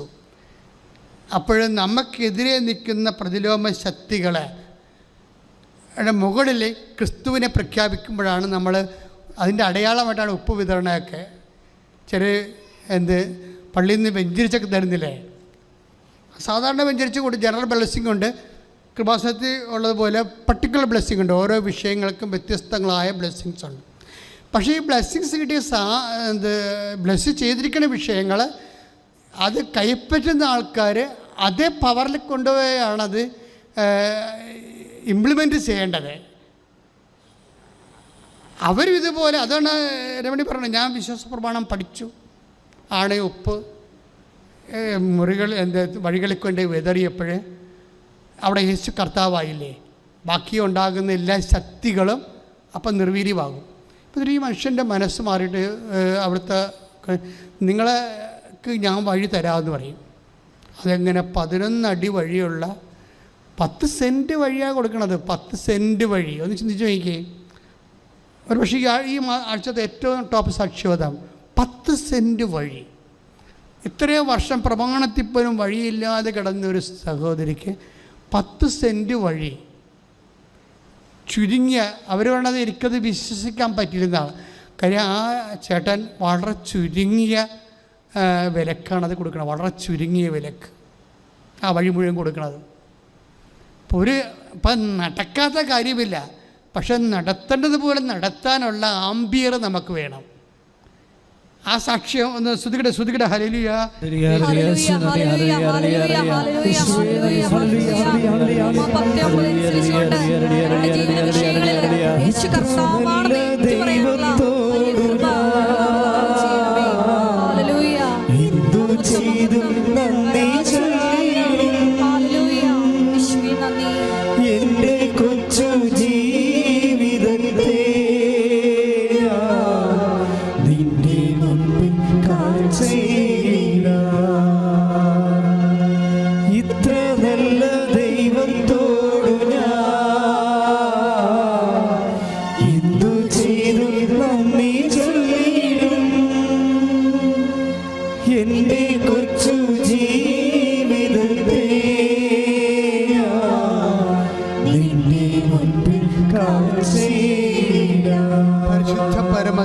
കാരുണ്യത്തിന് എന്നേരവും ആരാധനയും സ്തുതിയും പുകഴ്ചയും ഉണ്ടായിരിക്കട്ടെ. പരിശുദ്ധ പരമദിവ്യ കാരുണ്യത്തിന് എന്നേരവും ആരാധനയും സ്തുതിയും പുകഴ്ചയും ഉണ്ടായിരിക്കട്ടെ. രമണി ബാബു എന്നാണ് ചേച്ചിയുടെ യഥാർത്ഥ പേര്. ഇത് ഞാൻ ഇങ്ങനെ പറഞ്ഞതെന്ന് വെച്ച് കഴിഞ്ഞാൽ എത്ര സിമ്പിളായിട്ടാണ് വളരെ കോംപ്ലിക്കേറ്റഡ് ആയിട്ടുള്ള വിഷയങ്ങൾ മനുഷ്യന്മാർ മാതാവിൻ്റെ മധ്യസ്ഥതയിൽ ചെയ്യണത്. കാര്യം എന്താണ്? ഇതെല്ലാം പ്രോമിസിലുള്ളതാണ്, ഇതെല്ലാം വാഗ്ദാനങ്ങളിലുള്ളതാണ്. നമ്മൾ യാക്കോബ് 2:5 വായിച്ചതുപോലെ ദൈവം നമ്മളെ സ്നേഹിക്കുന്ന കൊണ്ടാണ് ഈ വിഷയത്തിലെല്ലാം വാഗ്ദാനങ്ങൾ നൽകിയിരിക്കുന്നത്. ഇനി നമ്മുടെ മുമ്പിലുള്ള ഒരു ഹോംവർക്ക് എന്താ? വാഗ്ദാനങ്ങളെ നമ്മൾ പ്രാപിക്കണം. വാഗ്ദാനങ്ങളെ നമ്മൾ പ്രാപിക്കണം. അതാണ് നമ്മുടെ മുമ്പിലുള്ള ഹോംവർക്ക്. ഈ വാഗ്ദാനങ്ങളെ പ്രാപിക്കാനാണ് ഉടമ്പടിയുടെ സ്പേസ്. അതായത് ഈ വാഗ്ദാനങ്ങളെ പ്രാപിക്കാൻ നമുക്ക് വിശ്വസിക്കാം, ദൈവത്തെ സ്നേഹിക്കാം. വിശ്വാസം, സ്നേഹം, പോരായ്മ, പ്രത്യാശ. ഇപ്പം ഹെബ്രായ ലേഖനം 10:23 സ്തുതിക്കട്ടെ. ഹല്ലേലൂയ, ഹല്ലേലൂയ, ഹല്ലേലൂയ, ഹല്ലേലൂയ, യേശുവേ നന്ദി, ഹല്ലേലൂയ, ഹല്ലേലൂയ, യേശുവേ നന്ദി, യേശുവേ ആരാധന. ഹെബ്രായർ 10:23 വായിച്ചോളൂ. നമ്മോട് വാഗ്ദാനം ചെയ്തിരിക്കുന്നവൻ വിശ്വസ്തനാകയാൽ. പ്രാർത്ഥിക്കുക. നമ്മളോട് വാഗ്ദാനം ചെയ്തിരിക്കുന്നവൻ വിശ്വസ്തനാകയാൽ നമ്മുടെ പ്രത്യാശ ഏറ്റുപറയുന്നതിൽ നാം സ്ഥിരതയുള്ളവരായിരിക്കണം. ഇത് ഭയങ്കരമായ ഒരു ക്യാപിറ്റൽ വേർഡ് ഓഫ് ഗോഡാണ്. അതായത് ഒന്നിനു വായിച്ചത് നമ്മളോട് വാഗ്ദാനം ചെയ്തിരിക്കുന്നവൻ എന്താ അവൻ്റെ പ്രത്യേകത? അവൻ വിശ്വസ്തനാണ്. അതാണ് ഉറപ്പെന്ന് പറഞ്ഞില്ലേ. ഇപ്പം 1 യോഹന്നാൻ 5:14 നമ്മൾ വായിച്ചില്ലേ? എന്താണ്? അവൻ്റെ നാമത്തിൽ നമ്മൾ ചോദിച്ചാൽ നമ്മൾക്കത് ലഭിക്കുമെന്നുള്ളതാണ് അവനുള്ള നമ്മുടെ ഉറപ്പ്. ഈ ഉറപ്പ് എന്തിൻ്റെ അടിസ്ഥാനത്തിലാണ്? നമുക്ക് ദൈവത്തിൽ ഉറപ്പുണ്ട്. എന്തിൻ്റെ അടിസ്ഥാനമാണത്? അത് വിശ്വസ്തതയുള്ളത് കൊണ്ടാണ്. ദൈവത്തിന് വിശ്വസ്തതയാണ് നമ്മുടെ ഉറപ്പ്. അതാണ് ഹെബ്രായർ 10:23 പറയണത്. ഒന്നിനു വായിച്ചല്ലോ. നമ്മോട് വാഗ്ദാനം ചെയ്തിരിക്കുന്നവൻ വിശ്വസ്തനാകയാൽ നമ്മുടെ പ്രത്യാശ ഏറ്റുപറയുന്നതിൽ നാം സ്ഥിരതയുള്ളവരായിരിക്കണം. ഇപ്പം ഈ ഉപ്പ് കൊണ്ടുപോയി ആ കിട്ടാത്ത വഴി, പ്രമാണത്തിൽ പോലും ഇല്ലാത്ത വഴികളിൽ കൊണ്ട് തളിച്ചെന്ന് പറഞ്ഞാൽ എന്താണ്? പ്രത്യാശ ഏറ്റുപറച്ചിലാണ്. അതാണ് നമ്മുടെ പ്രത്യാശ ഏറ്റുപറയുകയാണ്. അല്ല നിങ്ങൾ ഓർക്കും ഇത് കണിയാനം കൂടത്തിറപ്പാരം ചെയ്യണ പോലുള്ള പരിപാടിയാണല്ലോ. അങ്ങനെയല്ല. കൃപാസനത്തിൽ എന്തെങ്കിലും പറഞ്ഞു കൊടുത്താൽ അതിന് ബിബ്ലിക്കലായിട്ടുള്ള ഒരു കൊണോട്ടേഷൻ ഉണ്ടാകും, ഒരു ബിബ്ലിക്കൽ ഹിസ്റ്ററി ഉണ്ടാകും, ബിബ്ലിക്കൽ ഇംപ്ലിമെൻറ്റേഷൻ പെൻറ്റേഡ് ഉണ്ടാകും, എല്ലാ സാധനവും ഉണ്ടാകും. ഇതെന്താണ്? ഹെബ്രായർ 10:23 കാര്യം നമ്മോട് വാഗ്ദാനം ചെയ്തിരിക്കുന്നവൻ വിശ്വസ്തനായിരിക്കയാൽ. വായിച്ചോളൂ. നമ്മുടെ പ്രത്യാശ ഏറ്റുപറയുന്നതിൽ നാം സ്ഥിരതയുള്ളവരായിരിക്കണം. അപ്പം നമ്മുടെ പ്രത്യാശ നമ്മൾ ഏറ്റുപറയുകയാണ്. ഏറ്റുപറയുന്ന വിധം ചിലർ ഉപ്പ് വെഞ്ചരിച്ച് ആ സ്ഥലത്തിടും, കർത്താവിന് വേണ്ടി സമർപ്പിക്കും. അത് ഏറ്റുപറച്ചിലാണ്. ചില ആൾക്കാർ കുരിശ് രൂപം അല്ലെങ്കിൽ കുഞ്ഞു കാശ് രൂപം വിശ്വപ്രമാണം ചൊല്ലി ആ സ്ഥലത്ത് കൊണ്ട് സ്ഥാപിക്കും. അത് ഏറ്റുപറച്ചിലാണ്. ഇതെല്ലാം സംഭവിക്കുന്നത് എന്താണ്? പ്രത്യാശ ഏറ്റുപറയുകയാണ്. നമുക്കുള്ള പ്രത്യാശ നമ്മൾ ഏറ്റുപറയുകയാണ്. അത് ഏറ്റുപറയുന്നതിന് പറയുമ്പോൾ നമുക്കറിയാമല്ല, ഏറ്റുപറയുകയും ചെയ്യും. പറയുന്നതിന് പകരം പറയുന്നതിൻ്റെ ഭാഗമായിട്ട് നമ്മൾ ചെയ്യുകയും ചെയ്യും. ചില കാര്യങ്ങൾ നമ്മൾ ചെയ്യും. ഇതുപോലെ ചില അടയാളങ്ങൾ നമ്മൾ കർത്താവിൻ്റെ യേശു കർത്താവാണെന്നുള്ള വിശ്വാസത്യം മനസ്സിൽ സൂക്ഷിച്ചുകൊണ്ട് നമ്മൾ പ്രഖ്യാപിക്കും. ഇതൊക്കെ ഉള്ള നിശബ്ദമായിട്ടും പ്രാർത്ഥനാപരമായിട്ടും ഇതെല്ലാം എക്സ്പ്രഷൻസാണ്. ഇപ്പം നമ്മൾ മുട്ടേന്നിക്കണേ എന്തുകൊണ്ടാണ്? അത് എക്സ്പ്രഷനാണ്. നമ്മൾ മുട്ടേന്ന് പ്രാർത്ഥിക്കത്തില്ലേ? ഇരുന്ന് പ്രാർത്ഥിച്ച ദൈവം കേൾക്കത്തില്ലേ? എല്ലാം എക്സ്പ്രഷൻസാണ്. ചില ആൾക്കാർ പറഞ്ഞില്ലേ, പള്ളി പോകണമാണ്, വീട്ടിൽ തന്നെ ഇരുന്ന ദൈവം വീട്ടിലുണ്ടാകുമെന്ന് പറയും. പക്ഷേ ഒരു തീർത്ഥയാത്ര നടത്തണം എന്താണ്? എക്സ്പ്രഷൻസാണ്. ഫെയ്ത്ത് എപ്പോഴും എക്സ്പ്രഷനിലൂടെയാണ് കമ്മ്യൂണിക്കേറ്റ് ചെയ്യപ്പെടുന്നത്. It is very simple. നമ്മുടെ വിശ്വാസമില്ലേ, ആ വിശ്വാസം ഏറ്റു പറയണം, പ്രത്യാശ ഏറ്റു പറയുന്നെന്ന് പറയുന്നതെല്ലാം ഇതുപോലെ അതിൻ്റെ അകത്ത് എപ്പോഴും പ്രകടനാത്മകത ഉണ്ട്. വിശ്വാസത്തിൻ്റെ അകത്തെല്ലാം ഒരു പ്രകടനാത്മകതയുണ്ട്. ഇപ്പം മനുഷ്യരുടെ മുമ്പിൽ എന്നെ ഏറ്റു പറയുന്നവന് അതിനകത്ത് പ്രകടനാത്മകതയില്ലേ? സ്വർഗ്ഗസ്ഥനായ പിതാവിൻ്റെ മുമ്പിൽ ഞാനും ഏറ്റുപറയും. വിശ്വാസം നമുക്ക് രഹസ്യമായിട്ട് പ്രകടിപ്പിക്കാൻ പറ്റത്തില്ല, അത് മനുഷ്യ സമക്ഷം ഏറ്റു പറയാനുള്ളതാണ്.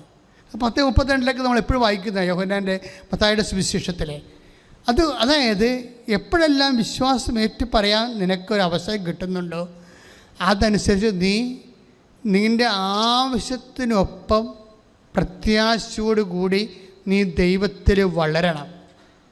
അത് നമ്മൾ ഏറ്റവും കൂടുതൽ സഹായിക്കുന്നതാണ് ഉടമ്പടി എന്ന് പറയുന്നത്. എപ്പോഴും നീ ഓർക്കണം എന്താണ്, നീ എന്ത് പ്രാർത്ഥിച്ചാലും ഈ പ്രാർത്ഥനയ്ക്ക് ഉള്ള ഉറപ്പെന്ന് പറയണത് അവൻ മനുഷ്യരാശിയോട് ചെയ്തിട്ടുള്ള വാഗ്ദാനങ്ങളിലെ ഏതെങ്കിലും ഒന്നിലായിരിക്കും നീ പ്രാർത്ഥിക്കുന്നത്. അവൻ 2800ഓളം വാഗ്ദാനങ്ങൾ അവൻ മനുഷ്യരാശിയോട് ചെയ്തിട്ടില്ലേ? നീ ജോലിക്ക് പ്രാർത്ഥിക്കുന്നു, വീടിന് പ്രാർത്ഥിക്കുന്നു, ട്രാൻസ്ഫർ പ്രാർത്ഥിക്കുന്നു, വീട് വിൽക്കാൻ പ്രാർത്ഥിക്കുന്നു, കുഞ്ഞുങ്ങൾ ഉണ്ടാകാൻ വേണ്ടി പ്രാർത്ഥിക്കുന്നു, കുഞ്ഞുങ്ങളുടെ പഠനത്തിന് വേണ്ടി പ്രാർത്ഥിക്കുന്നു, വിജയത്തിന് വേണ്ടി പ്രാർത്ഥിക്കുന്നു. എന്തിനു വേണ്ടി പ്രാർത്ഥിച്ചാലും അവൻ നമുക്ക് നൽകിയിട്ടുള്ള വാഗ്ദാനത്തിൻ്റെ 2800 വാഗ്ദാനത്തിൻ്റെ ഏതെങ്കിലും ഒന്നിലായിരിക്കും നീ പ്രാർത്ഥിക്കണത്. കഴിഞ്ഞ ദിവസങ്ങളിലെ പലരും മേരിച്ചേച്ചി ഒരു സാക്ഷ്യം പറഞ്ഞായിരുന്നു. എനിക്ക് പിന്നീടത് മനസ്സിലായത് വാഗ്ദാനമാണല്ലോ ഒന്നും. എന്താ പ്രശ്നം വെച്ച് കഴിഞ്ഞാൽ അവർക്കൊരു 2 കോടി രൂപയുടെ കടമുണ്ട്. കടം കൊറോണ വന്നപ്പോൾ ഒന്നായ കടമാണത്. കൊറോണ വന്നപ്പോൾ അവർ ഹോസ്റ്റൽ നടത്തുന്ന ആൾക്കാരായിരുന്നു. കഴിഞ്ഞ ആഴ്ച ഒരു പ്രസംഗിച്ചായിരുന്നു അവരുടെ വിഷയം. ഹോസ്റ്റൽ നടത്തുകയാണ്, കുട്ടികളുടെ ഹോസ്റ്റല്. പക്ഷേ 2 കൊല്ലമായിട്ട് കുട്ടികളില്ലല്ലോ. പക്ഷേ ലോൺ എടുത്ത് ഇൻട്രസ്റ്റ് കൂടി, ബാങ്കിൽ ഇൻട്രസ്റ്റ് കൂടി. അപ്പോൾ 2-3 കോടി രൂപ കടമായി. പക്ഷേ ഇന്നത് വിൽക്കാതിരിക്കാൻ നിവർത്തിയില്ല. അപ്പോൾ ഒരു ചേച്ചി ഇവിടെ ഒന്ന് ഉടമ്പടി ചെയ്തും എന്നോട് നീ ചോദിച്ച് അച്ഛൻ പറ എന്നാ ചെയ്യേണ്ടത് ചോദിച്ചു. അപ്പോൾ ഞാൻ പറഞ്ഞ് ചേച്ചിക്ക് 60 വയസ്സായില്ലേ, ഇനി ഇപ്പോൾ ഇതൊക്കെ ബിസിനസ് ചെയ്ത് ലാഭം ഉണ്ടാക്കി പലിശ അടച്ചൊക്കെ വരുമ്പോൾ സമയമെടുക്കും. അതുകൊണ്ട് നമുക്കിത് വിൽക്കാമെന്ന് പറഞ്ഞിട്ട് ഞാൻ അമ്മയുടെക്ക് പോയി അനുവാദം വാങ്ങിച്ചു. അമ്മ ഈ സാധനം മേരിച്ചേച്ചിക്ക് വിറ്റ് കൊടുക്കാൻ പറഞ്ഞ്. വിറ്റ് കൊടുക്കാൻ പറഞ്ഞിട്ട് മേരിച്ചൊരു മനസ്സിലൊരു തേങ്ങലുണ്ട്. പക്ഷെ അതാരും പുറത്ത് പറഞ്ഞില്ല. അവർക്ക് എങ്ങനെയെങ്കിലും വിറ്റ് കടവൊന്ന് മാറ്റിയാൽ മതി എന്നുള്ളതാണ്. അവിടെ മനസ്സിൽ തേങ്ങലെന്താ, വയസ്സ് 10-65 ആയില്ലേ, സ്വന്തം നാട്ടിൽ താമസിക്കണം 10-60 കൊല്ലമായിട്ട്. ഇവിടുന്നൊക്കെ ഇത് വിറ്റ് പോയാൽ ഇനി ഏത് പട്ടിക്കാട്ടിലാണ് പോയി താമസിക്കാൻ പോണത്? വല്ല പരിചയമുള്ള മനുഷ്യരായിരിക്കുക. അവസാന കാലങ്ങളിലൊക്കെ നമ്മൾ ജീവിക്ക് പോകുന്ന സ്ഥലമെന്ന് പറയുന്നത് വല്ല ബന്ധുവോ സ്വന്തമൊക്കെ ഉള്ളതായിരിക്കും. അതേമേ എവിടെ പോകും? പക്ഷേ അത് പറഞ്ഞിട്ട് കാര്യമുണ്ട്. കടക്കാർ വന്ന് നെക്കിന് പിടിക്കുമ്പോൾ നമ്മൾ അതിന്നും പറഞ്ഞിട്ടുള്ള കാര്യമുണ്ട്. വിറ്റ് മാറ്റാതെ നിവർത്തിയില്ലല്ലോ. പക്ഷേ ആ മൈന്യൂട്ട് അവിടെ മനസ്സിലുള്ള ഒരു തേങ്ങൽ, ആന്തരികമായൊരു നിശബ്ദ തേങ്ങൽ, അത് ദൈവം കാണും. എനിക്ക് ആ സാക്ഷ്യത്തിൽ ഏറ്റവും ഇഷ്ടപ്പെട്ടത് അതാണ്. കാരണം അതിനൊരു വാഗ്ദാനമുണ്ട്. I will reinstate you in your own land. അതൊരു വാഗ്ദാനമാണ്. എസക്കേലിൻ്റെ വാക്കാണ്. എസക്കേലിൻ്റെ വചനങ്ങളിൽ അതായത് 37:14 വായിച്ചോളൂ. എൻ്റെ ആത്മാവിനെ ഞാൻ നിങ്ങളിൽ നിവേശിപ്പിക്കും, എൻ്റെ ആത്മാവിനെ ഞാൻ നിങ്ങൾ നിവേശിപ്പിക്കാം, നിങ്ങൾ ജീവിക്കും, ഞാൻ നിങ്ങളെ നിങ്ങളുടെ സ്വന്തം ദേശത്ത് വസിപ്പിക്കും. അതൊരു വാഗ്ദാനമാണ്. നോക്കി കണ്ടില്ലേ? കാര്യം എൻ്റെ മനസ്സിലുണ്ടായിരുന്നു. അതായത് ഞാൻ നിങ്ങളെ നിങ്ങളുടെ സ്വന്തം ദേശത്ത് നിവസിപ്പിക്കും. മനുഷ്യൻ്റെ സാക്ഷി അവസാനിക്കാൻ എങ്ങനെയെന്ന് അറിയാമോ? അതായത് അമ്മ ഈ 2-3 കോടി രൂപയുടെ ഈ വസ്തു പെട്ടെന്ന് ഉടമ്പെടുക്കുകയും വിറ്റ് മാറ്റിയിട്ട് അതിൽ നിന്ന് ബാക്കി കൊണ്ടാണ് കാശ് കൊണ്ട് ആ വാർഡിൽ തന്നെ വേറൊരു വീട് കാണിച്ചു കൊടുക്കും. അതെന്താ കാര്യം? അത് വാഗ്ദാനമുള്ളതാണ്. നമുക്ക് ദൈവത്തോട് എന്തും ചോദിക്കാം. കാര്യം എന്തറിയാവോ? നമ്മൾ ചോദിക്കണ എല്ലാം ദൈവത്തിൻ്റെ ഏതെങ്കിലും ഒരു വാഗ്ദാനത്തിൽ പെടുന്നതായിരിക്കും. ഇപ്പോൾ മേരിച്ചേച്ചിയുടെ വീട് മേരി ചേച്ചിയുടെ നഷ്ടപ്പെട്ട വീട്ടിൽ തന്നെ, വീടിൻ്റെ ആ വാർഡിൽ തന്നെ അവർക്ക് വീട് കൊടുക്കാൻ കാര്യം എന്താ? അത് ഈ രജിസ്ട്രേഷൻ എസക്കിയലാണ് 37:14. ഒന്നിനു വായിച്ചോളൂ. എൻ്റെ ആത്മാവിനെ ഞാൻ നിങ്ങളിൽ നിവേശിപ്പിക്കാം. നിങ്ങൾ ജീവിക്കും. ഞാൻ നിങ്ങളെ നിങ്ങളുടെ സ്വന്തം ദേശത്ത് വസിപ്പിക്കും. അപ്പോൾ ജീവിക്കുക, സ്വന്തം ദേശത്ത് വസിക്കുക, ഇതൊക്കെ എന്താണ്? ഒരു മനുഷ്യൻ്റെ ആഗ്രഹങ്ങളും അഭിലാഷങ്ങളും അവകാശങ്ങളുമാണ്. ഇതെല്ലാം ദൈവം മാനിക്കുമെന്നാണ് പറയണത്. ഇതെല്ലാം നിൻ്റെ അഭിലാഷങ്ങൾ, നിൻ്റെ ആവശ്യങ്ങൾ, നിൻ്റെ അവകാശങ്ങൾ എല്ലാം ദൈവം മാനിക്കും എന്നുള്ളതിൻ്റെ ഒരടയാളമായിട്ടാണ് പറയണത്. അവൻ്റെ ഇഷ്ടത്തിന് അനപേക്ഷിതമായി. 1 യോഹന്നാൻ 5:14 എന്താണ്? അവൻ്റെ ഇഷ്ടത്തിന് പ്രാർത്ഥിച്ച്, അവൻ്റെ ഇഷ്ടത്തിന് അനപേക്ഷിതമായി എന്തെങ്കിലും ചോദിച്ചാൽ അവനത് ചെയ്തു തരും എന്നുള്ളതാണ് അവനിലുള്ള നമ്മുടെ ഉറപ്പ്. അപ്പം ഈ വചനത്തിലൂടെ ലഭിക്കുന്ന, വാഗ്ദാനങ്ങളോടെ ലഭിക്കുന്ന ഉറപ്പിനെ കുറിച്ചൊക്കെ നമുക്ക് നല്ല ബോധമുണ്ടാകണം. അപ്പോൾ നമുക്ക് ചഞ്ചരിപ്പില്ലാതെ ദൈവത്തോട് അവകാശബോധത്തോടെ അനുഗ്രഹം നമുക്ക് പ്രാർത്ഥിച്ച് ആവശ്യപ്പെടാൻ പറ്റും.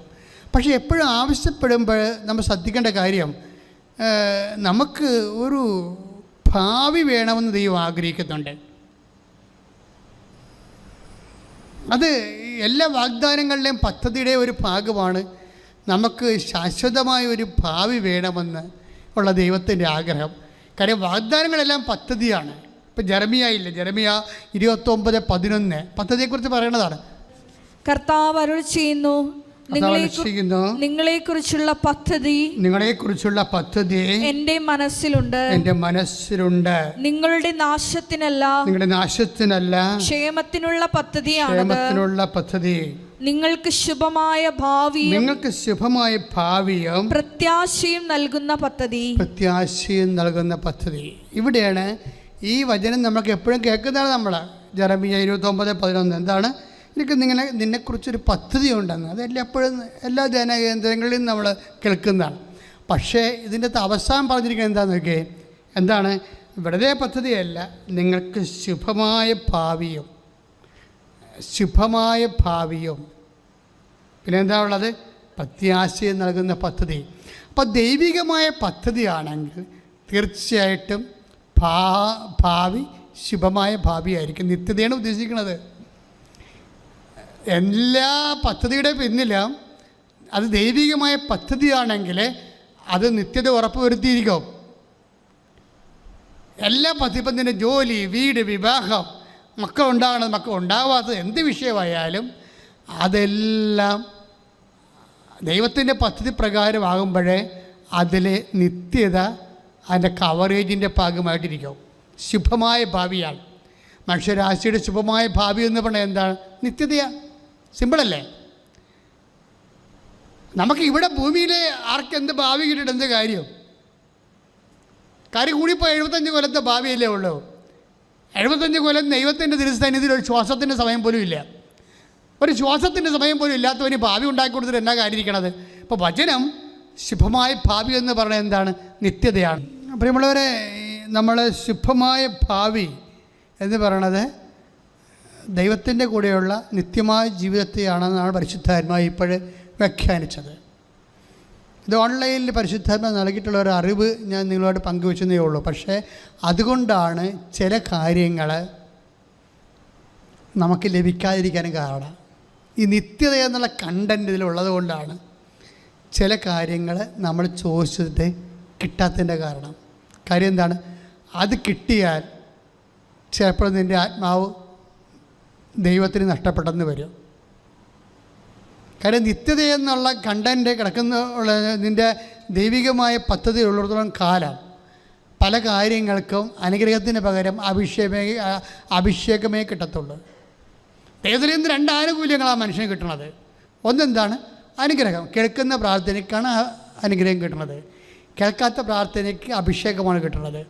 കേൾക്കാത്ത പ്രാർത്ഥനയ്ക്ക് നിരാശയാണ് ആൾക്കാർക്ക് സാധാരണ ലോകത്തന്മാർക്ക് കിട്ടുന്നത്. കാശ്മീർ, അതായത് കേൾക്കുന്ന ദൈവത്തിൽ നിന്ന് 2 ആനുകൂല്യമാണ് ഒരു പ്രാർത്ഥന ഒരു വിശ്വാസിക്ക് ലഭിക്കുന്നത്. ഒന്നെന്താണ്? ഒന്ന് കേൾക്കുന്ന പ്രാർത്ഥന, അതെന്താ നമുക്ക് ലഭിക്കുന്നത്? അതാണ് അനുഗ്രഹം. ഇനിയുണ്ട് കേൾക്കാത്ത പ്രാർത്ഥനയുണ്ട്. ഈ നിത്യതയുടെ വിഷയമുള്ളത് കാരണം കേൾക്കാത്ത ചില പ്രാർത്ഥനകൾ കേൾക്കാതിരിക്കാൻ സാധ്യതയുണ്ട്. അതെന്തുകൊണ്ടാണ് വരണത്? അത് കേൾക്കുന്നില്ലെങ്കിലും പക്ഷേ നമുക്ക് നിരാശ ഉണ്ടാകത്തില്ല. നിരാശ ഉണ്ടായാൽ അതിൻ്റെ അർത്ഥം കർത്താവില്ലെന്നാണ് എൻ്റെ അർത്ഥം. വീണ്ടും ഞാൻ നിങ്ങളോട് ഉറപ്പിച്ച് പറയുകയാണ്, ഒന്ന്, ദൈവത്തിൽ നിന്ന് നമുക്ക് കിട്ടുന്നത് 2 ആനുകൂല്യമാണ്. ഒന്നെന്താണ്? ബ്ലെസ്സിങ്, ഫിസിക്കൽ ഫേവേഴ്സ്, അനുഗ്രഹം.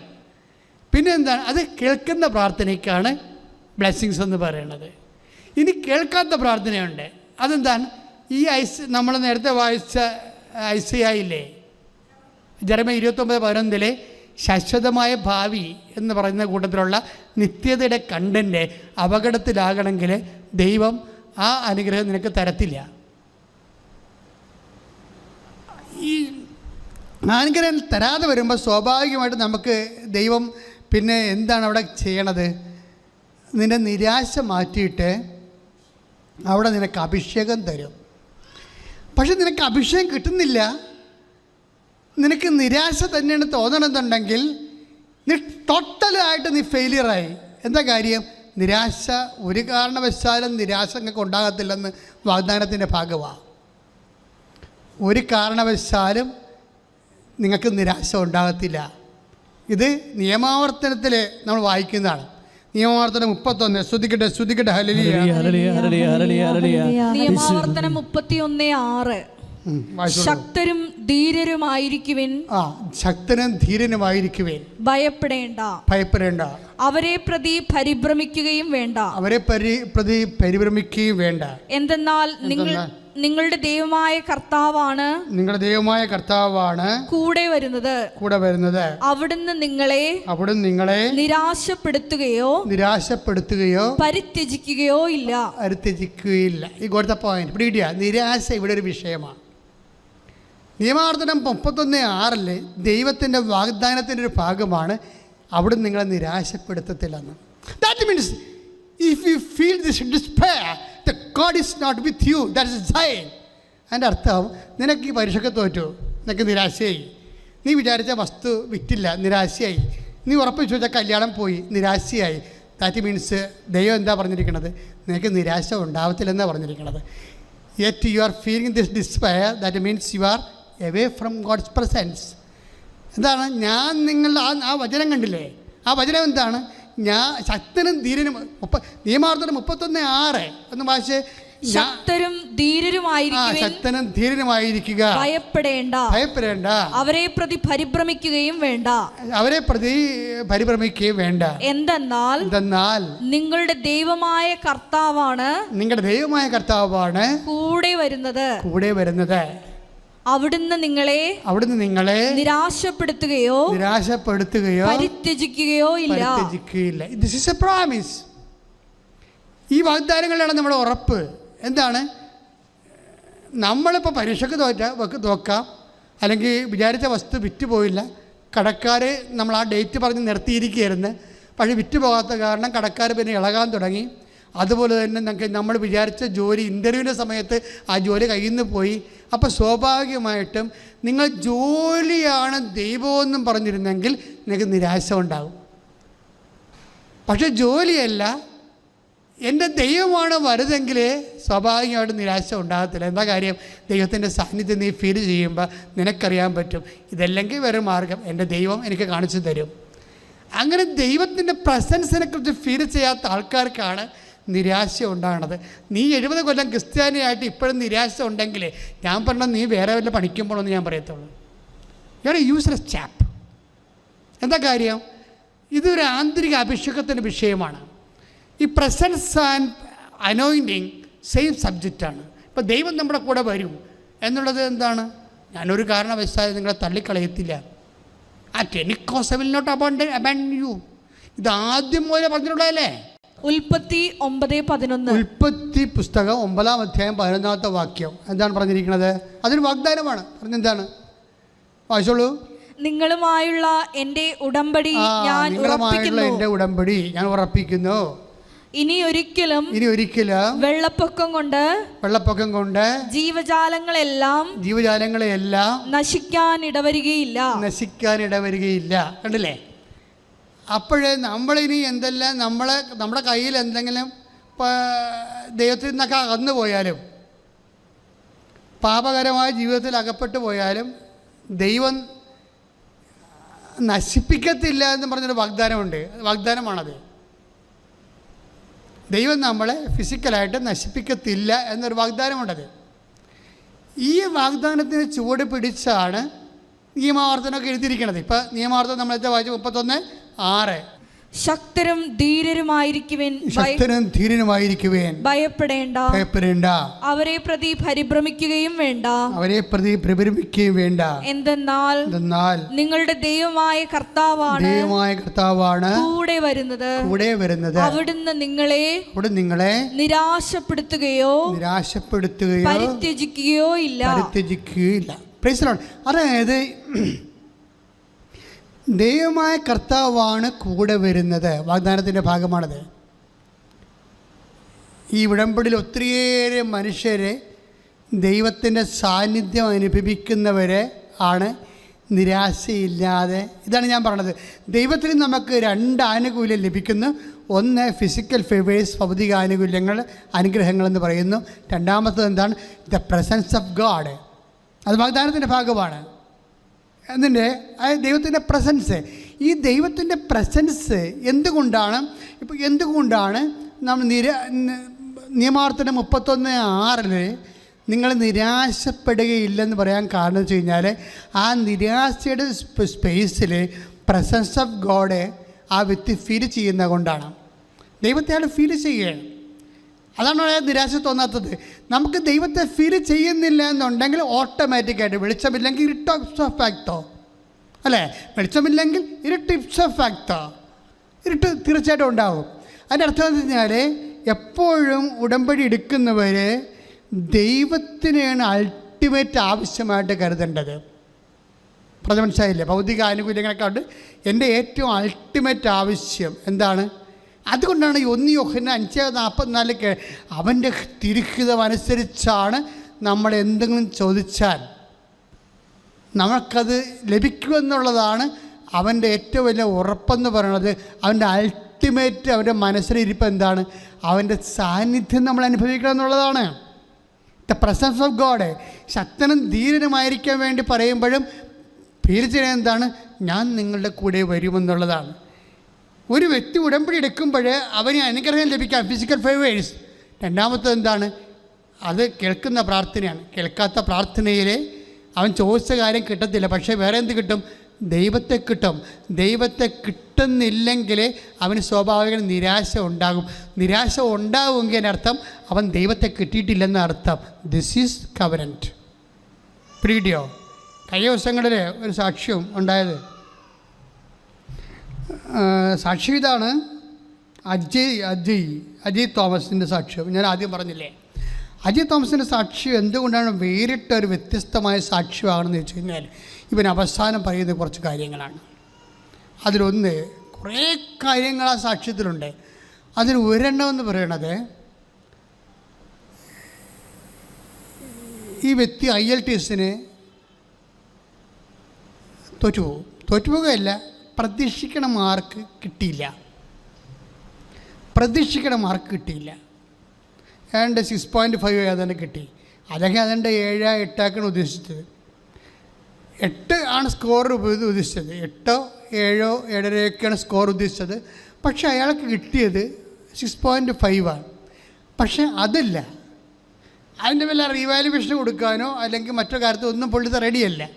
പക്ഷേ പുള്ളി അതിന് ആ ഒരു തൻ്റെ റിസൾട്ടിലുണ്ടായിട്ടുള്ള ഈ ഡിപ്രഷൻസ് ഇല്ലേ, ഈ ഡിപ്രഷനെ കൗൺട്രാക്ട് ചെയ്യുന്ന രീതി ഭയങ്കരമാണ്. എന്നെ പറയണത് എന്താ, ഇപ്പോൾ എനിക്ക് 6.5 കിട്ടുന്നത്, ഞാൻ ഇതൊന്നും അല്ല പ്രതീക്ഷിച്ചത്. എനിക്ക് നല്ല സ്കോർ ഞാൻ പ്രതീക്ഷിച്ചതാണ്. പക്ഷേ എനിക്ക് 6.5 കിട്ടിയത്. പക്ഷേ എനിക്കതിൽ വിഷമമില്ലെന്നല്ല പറയണത്. പുള്ളിക്കാരൻ പറഞ്ഞ വാക്ക് വേറെയുള്ളതാണ്. അതായത് എൻ്റെ ഹൃദയം മാതാവിൻ്റെ ഹൃദയം പോലെ ആയിപ്പോയെന്ന്. ഞാൻ ഈ വർഷത്തെ ഏറ്റവും വലിയ സാക്ഷ്യമാണത്. കാര്യം എല്ലാവരും ജോലി കിട്ടി, വീട് കിട്ടി, വിവാഹം കഴിച്ചു. കഴിഞ്ഞ ദിവസങ്ങളൊരു ഇന്നലെ ഒരു സാക്ഷ്യം ഉണ്ടായി. 10 കൊല്ലമായിട്ട് മക്കളില്ല കൂട്ടുകാരത്തിക്ക്. അവർ തമിഴിയൻസാണ്. പക്ഷേ ഈ വ്യക്തി ഉടമ്പടി എടുത്തപ്പോഴേ അവിടെ ആ കൂട്ടുകാരത്തിന് വയറെ കൊണ്ടുപോയി ഉടമ്പടി തൈലം വിശ്വാസ പ്രമാണം പറഞ്ഞു കൊടുത്തിട്ട് നിങ്ങളത് ചെല്ലിയിട്ട് വേണം നിങ്ങളുടെ വയറ്റിൽ തേക്കാനെന്ന് പറഞ്ഞ്. അങ്ങനെ വയറ്റിൽ തേച്ച് ഒറ്റ മാസത്തിനുള്ളിൽ അവർ പ്രഗ്നൻ്റായി. ആ ഒറ്റ പ്രസവത്തിൽ 3 കുഞ്ഞുങ്ങൾ ഗർഭം ധരിച്ച്. 10 കൊല്ലമാണ് മക്കളില്ല. ആ സാക്ഷി ഇട്ടിട്ടുണ്ട് കേട്ടോ, ഈ ദിവസങ്ങളിൽ കിടക്കുന്നുണ്ടത്, അപ്പീട്ടുണ്ട്. പക്ഷേ ആ സാക്ഷ്യത്തിൻ്റെ പോക്ക് എന്താണ്? അവരിവിടെ ഉടമ്പടി ചെയ്യാൻ വന്നിട്ടില്ല, കൂട്ടുകാരത്തെയാണ് വന്നത്. അവരുടെ കാര്യത്തിൽ ഉടമ്പടി ചെയ്യാൻ വേണ്ടി വന്നു. അപ്പോൾ 1.5 വർഷമായിട്ട് ഇവർ കൃപാസനത്തെക്കുറിച്ച് ഈ തമിഴ് സുഹൃത്തിനോട് പറയുന്നുണ്ട്. കൃപാസനത്തിൽ മാതാവ് പ്രത്യക്ഷപ്പെട്ടതാണ്, അവർ ഉടമ്പടി എന്ന് പറഞ്ഞൊരു പ്രാർത്ഥനയുണ്ട്, അതിലൂടെയാണ് ആൾക്കാരെല്ലാം സഹായിക്കുന്നത്, അമ്മയെ ഒത്തിരി പേര് കണ്ടിട്ടുണ്ടെന്നൊക്കെ പറഞ്ഞു തരികയാണ്. പക്ഷേ എങ്കിലും ഇവർ ഉടമ്പടി എടുത്തപ്പോൾ പരിശുദ്ധാത്മാവ് അവരൊന്ന് തൊട്ട് എടുത്തപ്പോൾ ഈ ഉടമ്പടി അവൾക്ക് കൊടുക്കണം, അവിടെ വയറെ കൊണ്ടുപോയി ഉടമ്പടി തൈലം ഒന്ന് തേക്കണം. അത് വിശ്വാസ പ്രമാണം ചൊല്ലി. ഇപ്പോഴത്തെ ആൾക്കാരുടെയൊക്കെ എക്സിക്യൂഷൻ രീതി ഭയങ്കരമാണ്. അതായത് ഞാൻ എന്താണ് പറഞ്ഞു കൊടുക്കുന്നത് അതാണ് ആൾക്കാർ ചെയ്യണത്, അല്ല കയ്യിൽ നിന്നിട്ടൊന്നും ചെയ്തില്ല. വിശ്വാസ പ്രമാണം ചൊല്ലി വേണം അവിടെ വയറയിൽ അവർ പുരട്ടാൻ. ഇവർ പുരട്ടി കൊടുത്തൊന്നുമല്ല, അവർക്ക് ഉടമ്പടി തൈലം മാത്രമേ കൊടുത്തുള്ളൂ. എന്നിട്ട് ആ വ്യക്തി വിശ്വാസ പ്രമാണം ചൊല്ലിയിട്ട് അവിടെ അടിവയറ്റിൽ ഒരു കുരിശിട്ടപ്പോൾ എന്താ പറ്റി? ഉദരം കർത്താവിൻ്റെതായി മാറി. ഉദരം കർത്താവിൻ്റെതായി മാറി. എന്താണ്? യേശു കർത്താവാണെന്ന് അതരം കൊണ്ട് ഏറ്റു പറയുകയില്ലേ? ആ വയറിൽ കുഞ്ഞുണ്ടാകുമോ കുഞ്ഞുണ്ടാകത്തില്ലയോ, സിസ്റ്റാണോ, അണ്ടം വർത്തിക്കുന്നോ, അണ്ടം വളരുന്നുണ്ടോ വളരുന്നില്ലേ, അതിന് അണ്ടത്തിന് ഓട്ടമുണ്ടോ, അല്ലെങ്കിൽ അതിൻ്റെ